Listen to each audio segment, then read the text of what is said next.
Bendiciones ricas y abundantes, les saluda su Aj Mauricio Leandro López. De las hermosas tierras de Colombia, para las hermosas naciones del Eterno y para el Eterno.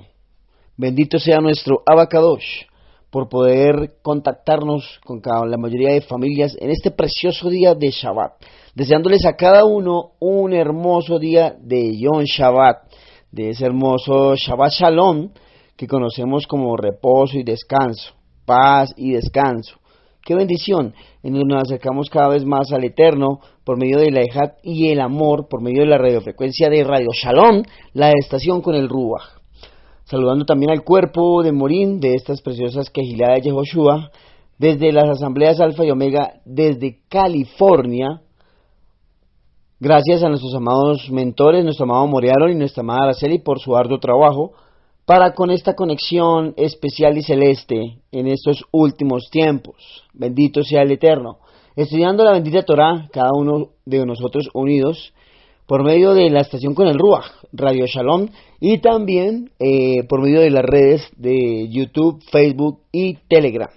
Bien, mi amada familia, oremos a nuestro Abacadosh para dar esta hermosa enseñanza en nuestro precioso y amado Yeshua HaMashiach, quien vive y reina, y es Dios con nosotros, por medio de su Ruach HaKodesh, siendo Yehoshua, la salvación de Jehová, a la puerta, llamando. ¡Qué bendición! Bendito Abacadosh, te damos gracias, porque tú eres nuestro Dios, nuestro Elohim, el Altísimo y Soberano, en quien confiamos y en que seguiremos confiando. Ayúdanos cada vez más a fortalecer nuestra fe y nuestra emuná, y así alcanzar esa bendita gracia que cada vez tienes para nosotros, esa gracia eterna que nos prometiste por medio de tu Hijo Yeshua Mashiach, y así, mi amado, vivir en esa salvación de tu misericordia y tu bondad, para con todas las vidas, día tras día, en el corregimiento de nuestras almas. Ayúdanos, porque tú eres bueno y bondadoso, y gracias por tu perdón que ha venido a nuestras vidas, solamente invocando el nombre de tu precioso Hijo Yeshua HaMashiach, en quien confiamos, creemos y perseveramos, alcanzando esa estatura del varón perfecto. Gracias, precioso Abacadosh. Te damos muchas gracias. Aléjanos de todos esos falsos profetas, de todas esas falsas profecías, y acércanos cada vez más a la Emet, precioso Dios. En tu nombre, precioso Yehoshua HaMashiach, precioso Abacadosh. Amén, ve, amén. Bien, mi amada familia, qué tremendo esta hermosa porción la que estaremos estudiando en este Yom Shabbat, la cual se llama Parashá Vaikra, la cual significa y llamó. Es la número 22 y 334 del estudio trienal de la bendita Torah, enfocados en Levíticos 1, del 1 al 5, 19, Isaías 43, 21 al 44, 23, y en el Tejilín, Salmo 19, Segunda de Corintios 12, 1 al 13, 14. Bien, mi amada familia, en esta hermosa porción y participación de esta semana, de este Yom Shabbat, el Eterno me llevaba a la historia de su pueblo, a aprender y entender de que cada una de estas estaciones que este pueblo vivió, y más ahora, hablando de Levítico, encontraremos que tiene una connotación muy importante, muy especial para con los hebraísmos, ¿sí? Tenemos la mente de Yeshua HaMashiach. Esto se considera que ya en nuestra mente no hay artimañas ni maquinaciones del enemigo. Claro, pueden venir a nuestra mente, pero como tenemos la mente de Yeshua, tenemos ese casco de la salvación. Bendito y eterno Yehoshua, por cada uno de sus hebraísmos que nos alejan de toda religiosidad, de todo tipo de movimiento falso doctrinal, y en donde nos acercamos desde una relación íntima para con nuestro Abacadosh. Bendito seas tú, eterno Elohim. Bien, mi amada familia, vamos a enfocarnos entonces en esta historia cronológica bíblica muy hermosa, porque es muy importante. Yeshua no vino a abolir la ley ni a los profetas. Si esto hubiese sido así, o si en algún momento pasara así, pues entonces arranca la hoja, pero entonces ten en cuenta de que vas a tener un enjuiciamiento del Eterno por ello. La palabra es una sola y no se puede quitar ni poner una coma a la misma. Amén. Reverencia para con el verbo hecho carne. Aleluya. Ahí en Levítico 1 encontramos el holocausto Y encontramos algo tremendo y importante, ya que es una introducción a la idea del sacrificio en el antiguo pueblo de Israel. Jehová le habla a Moshe desde el tabernáculo. Llamó Jehová a Moshe. La historia de Levítico continúa desde que termina Éxodo. El pueblo de Israel, los descendientes del pacto de Abraham, Isaac y Jacob, eran importantes para nuestro Abba Kadosh, así como lo eres tú y yo. Cosa tremenda. Ellos aún estaban acampados al pie del monte Sinaí. Ellos permanecen en el Sinaí durante todo el libro de Levítico. Es importante entender esto. Desde el tabernáculo de reunión, como dice el texto. Esto indica que el tabernáculo ya estaba terminado. Los últimos capítulos de Éxodo describen la construcción del tabernáculo, como lo vemos en Éxodo 35, 40, y lo estudiábamos en antiguas porciones de las semanas pasadas. Ahora, con el tabernáculo de reunión ya completo, el sistema de sacrificios podía ponerse en funcionamiento. En Juan 1.14 existe un vínculo evidente entre ese tabernáculo de reunión y Yeshua HaMashiach encarnado. Y aquel verbo fue hecho carne y habitó, residió como en un tabernáculo o tienda entre nosotros. Bendito Abba Kadosh. De la misma manera que el tabernáculo de reunión era un símbolo de la presencia de Jehová entre su pueblo, Yeshua era Dios presente en la misma tierra. Aleluya. Emmanuel, Dios con nosotros. Bendito Yehoshua. ¿Qué hacer cuando se traía una ofrenda a nuestro Adón, a nuestro Señor? ¿Qué se hacía? De acuerdo a esa cronología bíblica que estamos estudiando. En el pacto que Jehová hizo con Israel en el monte Sinaí había tres partes principales. El pacto incluía la ley que Israel tenía que obedecer, el sacrificio que se debía ofrecer por violar la ley y la elección de bendición o maldición que se convertiría en el destino de Israel a través de la historia. El sistema de sacrificios era un elemento esencial del pacto mosaico, porque era importante estar a la altura de los requisitos de la ley. Nadie podía obedecer de manera perfecta a la ley, y al pecado había que darle solución a través del sacrificio. Cada sacrificio que se decretaba era relevante y cada uno apuntaba al sacrificio perfecto que Yeshua ofrecería en su crucifixión en el madero, como lo vemos en Hebreos 7:27 y Hebreos 9:11 al 28. Hebreos, hermosa carta. Esto fue el comienzo del sistema de sacrificios de Jehová. Adán conoció los sacrificios, como lo vemos en Génesis 3:21, al igual que Caín y Abel, como lo vemos en Génesis 4:3 y 4, y también como Noé lo conoció, lo vemos en Génesis 8:21. Israel ofrecía sacrificios en la Pascua, como lo vimos en Éxodo 12. Antes del libro de Levítico, vimos representados estos sacrificios. También podemos ver los sacrificios de Job en Job 1:5 y como lo vemos en Éxodo 10:25, ya se mencionaban esos holocaustos.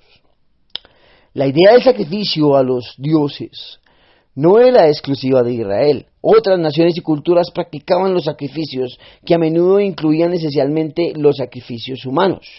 La universalidad del sacrificio es una prueba de que este concepto era conocido por el hombre antes del diluvio y que se transmitió a diferentes culturas a través de los sobrevivientes del diluvio en los días de Noé. Debido a que el sacrificio ya era conocido, es importante ofrece ofrenda a Jehová, como nos enseña el texto de Levítico.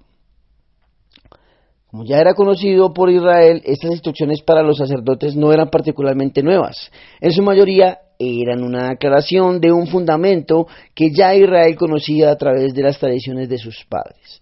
Jehová tuvo un sabio acierto al instalar la ley de los sacrificios en esta época. Antes de que se construyera el tabernáculo de reunión, no existía un lugar específico para el sacrificio y los procedimientos para los sacrificios no podían establecerse ni regularse realmente. Sin embargo, ahora con la finalización del tabernáculo, Israel podría traer sus sacrificios a un lugar y seguir los mismos procedimientos para cada uno de ellos. Los primeros 7 capítulos de Levítico versan sobre las ofrendas personales y voluntarias. Los capítulos del 1 al 5 son en su mayoría instrucciones para las personas que traen la ofrenda, y los capítulos 6 y 7 son principalmente instrucciones para los sacerdotes en relación con las ofrendas. Esto como un entremés para ir abordando en lo que iremos estudiando en este hermoso viaje especial desde la eternidad para con nosotros, en donde el Eterno nos permite compartir en ese Olam, en esa dimensión de Él, todo esto que vivió su pueblo para entender nuestro corregimiento propio de nuestra alma para con nuestro amado Adón, Yehoshua HaMashiach. Bendito. ¿Por qué existían tantos tipos diferentes de sacrificios? Podríamos preguntarnos. Esto era para representar tanto las diversas perfecciones de Yeshua y los diversos beneficios de su muerte al haber sido un sacrificio verdadero, como los diferentes deberes que los hombres tienen con su Creador y Redentor, todo lo cual no podría expresarse también a través de una sola clase de sacrificios. El hecho de que Jehová diera tantas instrucciones expresas sobre cómo ofrecer sacrificios muestra que este no era un asunto que Jehová dejara a la creatividad del israelita individual. Ellos no eran libres de ofrecer sacrificios de la manera que quisieran. Incluso si lo hacían con sinceridad, Jehová exigía la humildad y la obediencia de su pueblo en el sistema de sacrificios. Cada uno tenía que llevarse a cabo de una manera centrada en Jehová, no en el hombre. De ganado vacuno u ovino haréis vuestra ofrenda.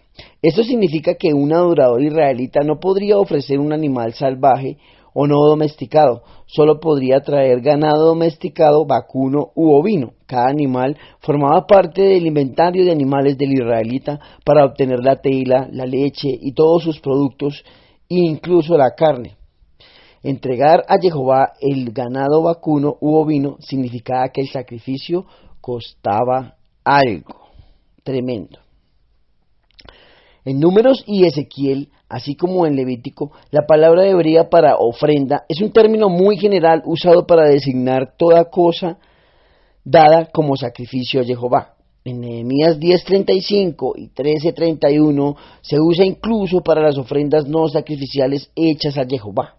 El procedimiento para la ofrenda quemada es importantísimo, mis amados Ahim Behayot.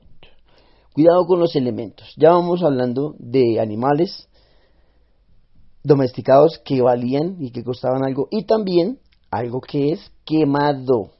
¿Sí? Tremendo. Traer el animal para el holocausto. El holocausto, ofrenda quemada, como su nombre indica, se quemaba completamente ante nuestro precioso Adón, nuestro precioso Señor.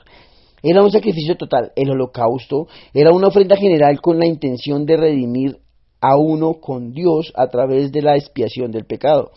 Esto se conoce como propiciación, o demostrar una devoción especial a Jehová, a nuestro Dios, que es una consagración. Propiciación y consagración. Consagración y propiciación. Bendito Jehová. Su nombre significa literalmente lo que asciende, y se refiere sin dudas al ascenso de la materia del sacrificio transformada en fuego y en humo como para Jehová. Por lo tanto, la idea central de este sacrificio, como se deduce por su nombre y se confirma por su forma, es la entrega de todo el ser en una ofrenda voluntaria de sí mismo, y que se sostiene mediante la llama de una intensa consagración a Jehová. Macho lo ofrecerá. El animal ofrecido tenía que ser un macho, porque se creía que los animales machos eran más fuertes y normalmente se consideraban más valiosos. Tremendo. Un animal sin defecto. El animal no debía tener ningún tipo de defecto evidente. Jehová no aceptará un sacrificio defectuoso. Un sacerdote de Israel debía examinar cada animal traído para el sacrificio y confirmar que no tenía ningún defecto o imperfección evidente. Esto demuestra el principio de que para expiar el pecado de otro, el sacrificio debe ser perfecto. Tampoco se podía al mismo tiempo expiar sus propias faltas y las de otro. Paso a paso, medida por medida. Esto señala de manera maravillosa hacia el perfecto y definitivo sacrificio y expiación de Yeshua HaMashiach. Yeshua HaMashiach cumplió esta norma perfectamente al ser un sacrificio puro y sin defecto, como lo vemos en Juan 8:29, Juan 8:46, Juan 14:30 y Juan 15:10. Consultando un poco en cuanto a la Septuaginta, esto se tradujo en adjetivo tamín, sin defecto, con la palabra amomos. Pedro empleó este adjetivo griego para referirse a la muerte de Yeshua como la ofrenda de un cordero sin mancha, como lo vemos ahí en 1 de Pedro 1:19. Esto demuestra el principio que Jehová quiere lo mejor de nosotros y merece lo mejor porque Él es Dios santo y poderoso, altísimo y puro. Un labrador en el antiguo Israel podría sentirse contento al darle a Jehová un animal enfermo e inútil porque le costaría poco.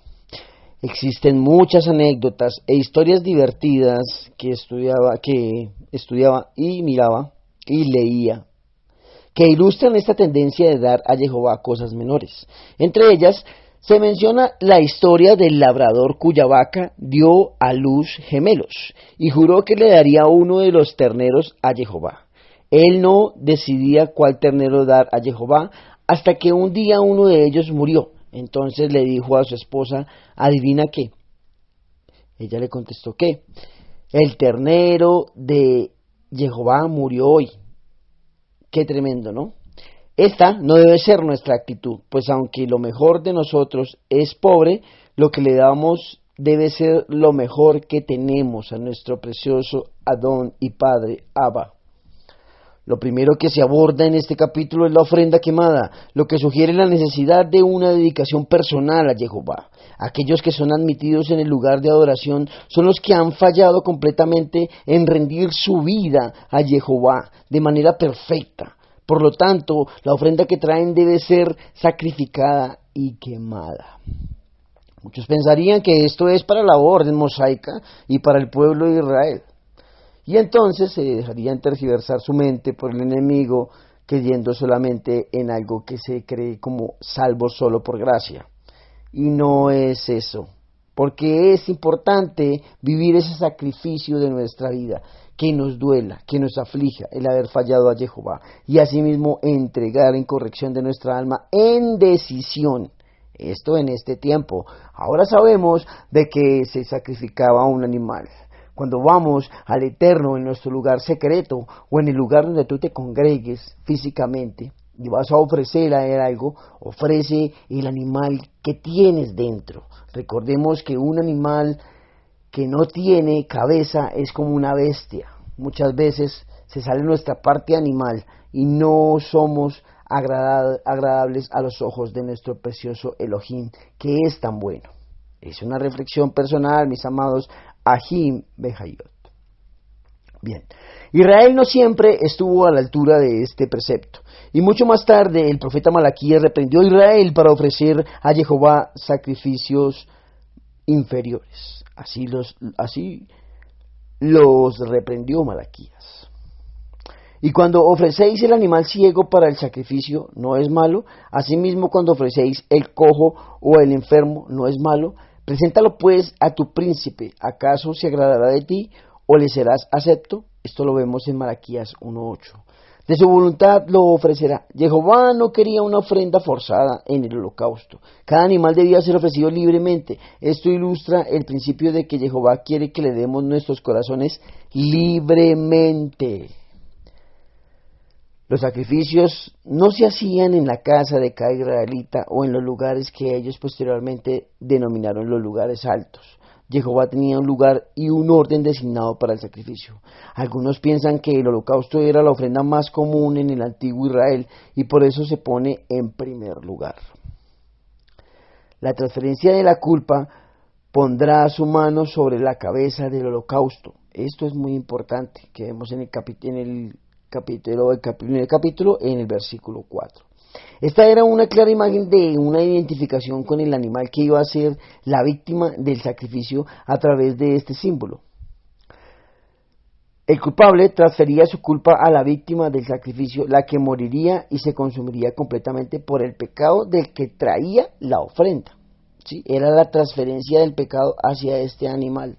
Eso es lo que se veía. Tremendo eso. Y se ponía en la cabeza del animal. Tiene un significado poderoso y tremendo desde lo espiritual.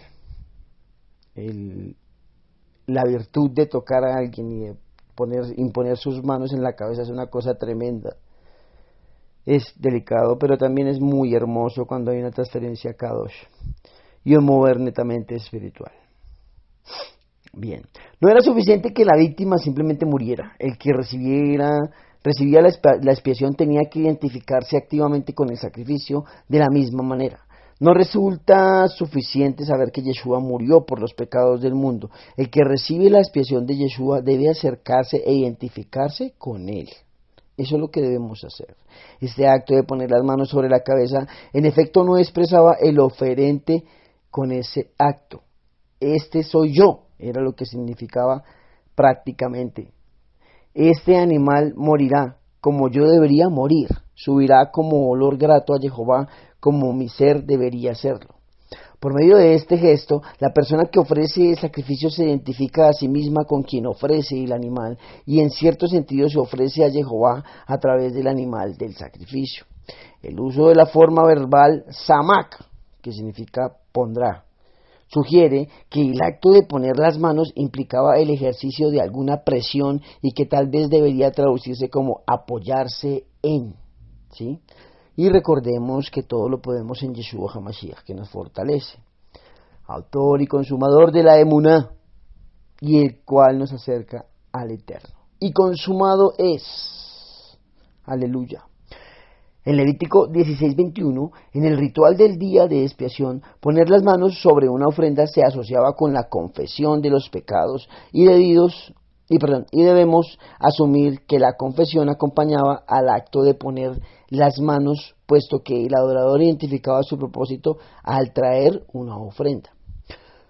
Su mano, es decir, ambas manos, Levítico 8:14-18 y Levítico 16:21. Un enalaje común, forma gramatical que usa el singular para el plural, o sea que eran las dos manos. Dejarlo muy claro ante eso. La idea detrás de la palabra hebrea para expiación, que significa copar, es cubrir. La idea era que el pecado y la culpa del individuo se cubrían con la sangre de la víctima del sacrificio.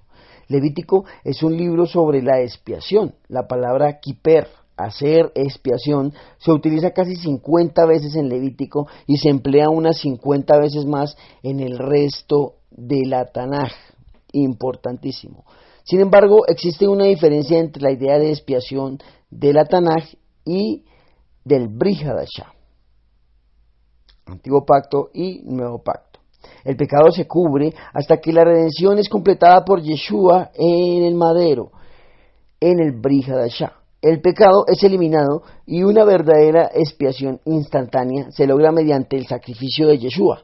Por lo tanto, el creyente está bien delante de Dios sobre la base de lo que Yeshua hizo en la cruz, no sobre la base de lo que el creyente hace. Existen dos tipos de religiones dominantes a nuestro alrededor en el presente y se diferencian principalmente en cuanto al tiempo verbal. La religión general de la humanidad es hacer, pero la religión de un verdadero talmidín y creyente es el hecho, ¿sí? Una cosa es pensar desde la humanidad en hacer y otra cosa es hacerlo un hecho, o sea, en tiempo presente. Y aquí estoy a la puerta y llamo. Es de destacar que la ofrenda quemada se trata más sobre la entrega total a Jehová que sobre el pecado. Sin embargo, esto muestra que incluso cuando venimos a Jehová con la mayor entrega posible de nosotros mismos, todavía estamos marcados por el pecado y con una gran necesidad de expiación. Los esfuerzos de mayor devoción y entrega a Jehová deberían si se hacen correctamente, llevarnos a una mayor dependencia del sacrificio perfecto de expiación de Jehová en y a través de Yeshua HaMashiach. No hay más escape, es el único camino.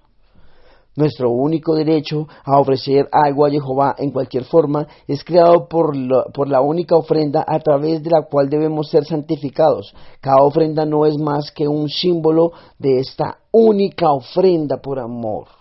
De tal manera nos amó que todo nos dio. Él se hizo hombre para enseñarnos, para guiarnos, pero también para ser un carpintero, un artesano en un taller en donde apoyaba a su padre. Y asimismo empezó su ministerio enseñándonos desde la bondad, el amor y el servicio, en donde no se hace acepción de personas y en donde se habla con la verdad. Por eso esta es la Emet, desde el corazón de Dios, para con todas las personas, amigos y hermanos, en esta preciosa transmisión por Radio Shalom. ¡Qué tremendo! El procedimiento para ofrecer un becerro como holocausto, por supuesto, el sacerdote ayudaba cuanto fuera necesario y los sacerdotes hacían el pesado trabajo de desarrollar y cortar en piezas el animal. Pero el que traía la ofrenda daba el golpe de muerte. El israelita cortaba la vena yugular del toro en presencia de los sacerdotes en el tabernáculo de reunión. Este era un testimonio solemne de la necesidad de sacrificio, una confesión del hecho. Necesito expiación por mi pecado, exclamaba el israelita en ese tiempo. Necesito expiación por mi pecado, eterno Jehová. Gracias porque ya tú has proveído a ese cordero puro en el cual tengo esa expiación en este tiempo. ¡Qué tremendo! Desollará el becerro en presencia de Jehová, dice el texto. Si buscamos las veces que las frases en presencia de Jehová y delante de Jehová aparecen en Levítico, las encontramos en más de 60 ocasiones, más que en cualquier otro libro de la bendita Torá. Lo que sucede en Levítico sucede en presencia de Jehová, y todo sacrificio que se hacía debía hacerse en presencia de Jehová. Para el talmidín, discípulo competente del reino, resulta apropiado vivir toda su vida en la presencia consciente de Jehová, como lo vemos en Colosenses 3:17. No obstante, esto resulta específicamente verdadero para nuestros ejercicios espirituales, nuestros actos de adoración, la oración y la recepción de la palabra de Jehová. Estos actos se transformarían si los lleváramos a cabo conscientemente en presencia de Jehová. ¿Quién es aquel que se atreve a acercarse a mí?, dice Jehová, como lo vemos en Jeremías 30:21. La sangre que representaba la vida del animal en Levítico 17:11 se rociaba en el altar del sacrificio. Esa sangre ya fue rociada hace mucho tiempo, hasta la última gota salió de su precioso cuerpo molido y triturado en el madero por cada uno de nosotros. Bendito. Sobre el altar. La palabra hebrea para altar viene del verbo matar. Sin embargo, con el tiempo, esta adquirió un significado más general que incluía cualquier lugar donde se ofrecía cualquier tipo de sacrificio a Jehová. El resto del animal, después de lavado para quitar excrementos o impurezas, se quemaba en el altar. La ofrenda completa, el sacerdote hará arder todo sobre el altar. Quemaba ante Dios todo ello. Era olor grato delante del trono de Jehová. Esto refleja el corazón detrás de la ofrenda quemada. Era un deseo de dar todo a Jehová, una actitud de yo entrego todo. Cuando se quemaba todo delante del Señor en el altar, no se retenía nada. ¿Qué escena debió ser como sucedió en algunas ocasiones impresionantes, cuando se ofrecían cientos de holocaustos en sucesión en lugar y los asistentes no parecían más como un desastre y una carnicería que como la casa de Dios y sus adoradores? Muchas veces se ofrecían esos sacrificios en ese pueblo y se volvían al pecado de indolencia y seguían en la terquedad y incredulidad. Muchas veces hemos ido a templos físicos y muchas veces inclusive en los altares que tenemos en nuestras casas, algo simbólico. También lo hemos hecho y no hemos cumplido a Jehová. No tenemos que seguir escondiéndonos más y hacer lo mismo que hizo Pedro. Señor, yo no te dejaré. El Señor Yeshua le dijo, me negarás 3 veces. Y de ahí empezó a esconderse. Tremendo eso. ¿Cuántos votos hemos dejado sin hacerle a nuestro eterno Adón un hecho? Debemos de pasar a ese hecho, mis amados Ajim Bejayot. Bendito. El altar de nuestro corazón, bendito Rey eterno. Olor grato a Jehová. Esto se indica para todos los aspectos de la ofrenda quemada, la expiación del pecado y la entrega de todo en obediencia a la instrucción de Jehová. Complacía a Jehová como olor grato, complace a los sentidos. La Torá nos dice específicamente que Yeshua HaMashiach cumplió ese sacrificio con su propia ofrenda y complació perfectamente a Jehová al entregar su vida en la cruz, como también Yeshua nos amó y se entregó en sí mismo por nosotros, ofrenda y sacrificio a Jehová en olor fragante. Esto lo vemos en Efesios 5:2. Puede que el cuerpo ardiente de un animal muerto en sí mismo no huela bien, más bien causaba un hedor. La quema y el asado de las bestias no podía producir un olor agradable, pero se le añadía vino, aceite e incienso, por orden de Jehová. Y entonces había un buen sabor a quietud en ello. Y llevando este mover a nuestra emuná entendiendo hebraísmos, diríamos que ese olor grato es ese vino, el valor a la sangre de Yeshua HaMashiach. Y también ese aceite, la presencia del Ruach HaKodesh, mis amados Ajim Bejayot. Y ese incienso, la esencia de Dios viviendo en nosotros, desde una identidad y una paternidad del reino, en donde no echamos en saco roto, ni mucho menos añadimos a nuestra vida en odres viejos, renovados desde el tiempo presente, en donde Yeshua simplemente hace lo siguiente: golpea a tu puerta en tiempo presente, para que tú te presentes a ese trono de gracia y puedas anhelar más y más entrar a ese trono de la gloria del Señor. Los 2 reinos del Eterno siempre presentes en nosotros, los hijos de este último tiempo, ya redimidos, Israel por todas las naciones. Este ha sido mi comentario, mis amados Ajim Bejayot, el sacrificio desde la Emet. Bendito sea nuestro Abacadosh que me permitió compartir con ustedes este hermoso paseo espiritual desde su Olam para entender más sobre el sacrificio vivo que debemos tener y en ese corregimiento de nuestras mentes y corazones y de nuestra alma para ser uno, tanto con nuestros prójimos en nuestras casas, con nuestra esposa y nuestros hijos, como también en esta hermosa congregación de la Kehilá de Yehoshua. Así que Hasá, Bení Haset, y sigamos dando luz y sal, tal y cual como el Eterno nos lo ha establecido, y sobre todo ir a cumplir esa gran comisión en la gracia del Eterno, para que venga su reino a esta tierra cada vez más. Leí Raot y Shabbat Shalom, amada familia.